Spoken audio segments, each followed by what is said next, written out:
Hello, welcome to Telecapital TV. నేను మీ రవి. ఈరోజు మన స్టూడియోలో ప్రముఖ సైకాలజిస్ట్ అలాగే lifestyle designer Padma Trivikram గారు ఉన్నారు. నమస్తే మేడం.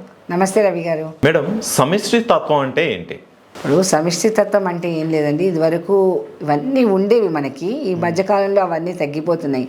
సమిష్టి తత్వం అంటే కలిసి ఉండడం అనమాట. కలిసి ఉంటే కలదు సుఖము అని అంటారు కదా.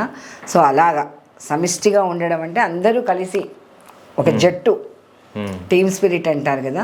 సో దాన్ని సమిష్టి తత్వం అంటారు. మీకు దీనికి ఎగ్జాంపుల్ ఏం చెప్తానంటే, నేను సపోజ్ మీకు ఎవరి మీద కోపం వచ్చింది అనుకోండి, ఇలా ఇలా కొట్టారనుకోండి, సో వాడికి తగిలినా తగలకపోయినా మీకు ఎక్కువ దెబ్బ తగిలే అవకాశం ఉంటుంది. అదే ఇలా పిడికిలు బిగించి కొట్టారనుకోండి, మనకి దెబ్బ తగలదు. మీరు ఎప్పుడైనా అబ్జర్వ్ చేశారా ఈ విషయాన్ని?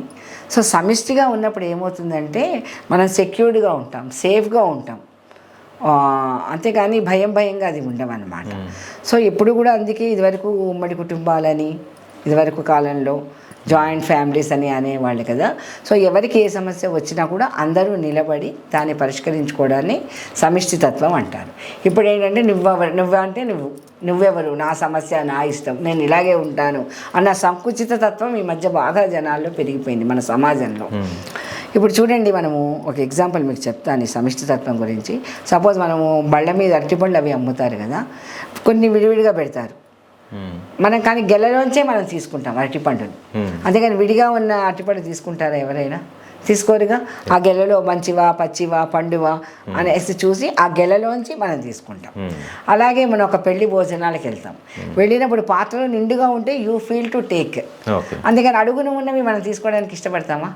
ఏదో ఒక మిరపకాయ బజ్జీని పెట్టారనుకోండి, ఒకటో రెండో ఉన్నాయి, సో యూ వోంట్ ప్రిఫర్ కదా అది. సో నిండుగా ఉన్నప్పుడు టేస్ట్ అదే, అవే పచ్చిమిరపకాయ బజ్జీలు, కానీ ఒకటో రెండో ఉన్నప్పుడు మనకి ఏమవుతుంది, ఏదో మిగిలిపోయినవి మనకు పెడుతున్నారు మన ఫీలింగ్ వస్తుంది. సో అలాగే మన సమిష్టిగా ఉన్నప్పుడే మనం బలంగా ఉంటాం. సో ఇప్పుడు చైతన్యం లేదు వాటికి, అరటి పళ్ళకి కానీ, మరి మిరపకాయ బజ్జీలకు కానీ, లేకపోతే ఇంకో ఐటెంకి కానీ, స్వీట్స్కి కానీ, చైతన్యం లేని వస్తువులకే కలిసిగా ఉంటేనే మనం దానికి వైపు అట్రాక్ట్ అవుతాం కదా. మరి మనం మనుషులం కూడా కలిసి ఉంటేనే కదా మనం అట్రాక్ట్ అయ్యేది, అట్రాక్ట్ చేసేది కూడా. సో మనందరం కూడా కలిసి సమర్థతగా, సమగ్రతగా, భారతీయతతో ఉన్నామనుకోండి, మన దేశం ఎంత బాగుంటుంది. ఇప్పుడు ఈ సమిష్టితత్వం లోపించిందండి. ఎవరికి వాళ్ళు రోజుకొక రాజకీయ పార్టీ పెట్టేయడం, ఎవరికి వాళ్ళు రోజుకొక ఛానల్ పెట్టుకోవడము, ఈ మధ్య ఇలాంటివన్నీ ఎక్కువైపోతున్నాయి. సో అందరం కలిసి ఒక వ్యవస్థ ఉంది, ఆ వ్యవస్థలో అందరం మనది అనుకుంటే వ్యవస్థ వృద్ధిలోకి వస్తుంది. ఇప్పుడు పార్ట్నర్షిపే ఉంటుంది, ఒకటి చెప్పింది ఒకటికి అర్థం కాదు, అయ్యే నేను చెప్పిందే కరెక్ట్ అంటాడు. సో ఇలాగా సమిష్టితత్వం లేకపోవడం వల్ల ఏ సంస్థ కూడా వృద్ధిలోకి రావట్లేదు. దానివల్ల ఎంత నష్టం జరుగుతుంది సమాజానికి. వస్తున్నాయి, పడిపోతున్నాయి, కానీ నిలబట్టలేదు. సో మనము స్థిరంగా నిలబడాలి అంటే సమిష్టితత్వం ఉండాలి. దానికి మన గుప్పిడి ఉదాహరణ అండి. ఇప్పుడు ఈ చిటికెన వేలు ఉంది కదా, చిటికెన వేలు ఒదిగిపోతుంది ఇలా. అలాగే ఈ మధ్య వేలు ఏం చేస్తుంది, దీంతో కలిసిపోతుంది. ఈ మధ్య ఇది ఉంగరం వేలు కలిసిపోతుంది. ఈ మధ్య వేలు ఏం చేస్తుంది, ఈ రెండు వేళకి నేనున్నాను అన్న భరోసాని ఇస్తుంది.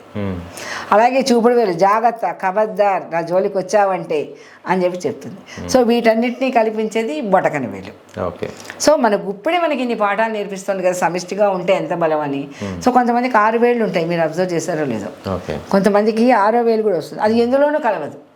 అలాగే ఈ సమాజంలో కూడా కొంతమంది మనుషులు ఒక మంచి పని చేస్తూ ఉంటే ఎంకరేజ్ చెయ్యరు, వాళ్ళు చెయ్యరు. సో అలాగా మనము సమాజానికి 6వ వేలులాగా మటుకు ఉండకూడదు, మనం సమిష్టిగా ఉండాలి.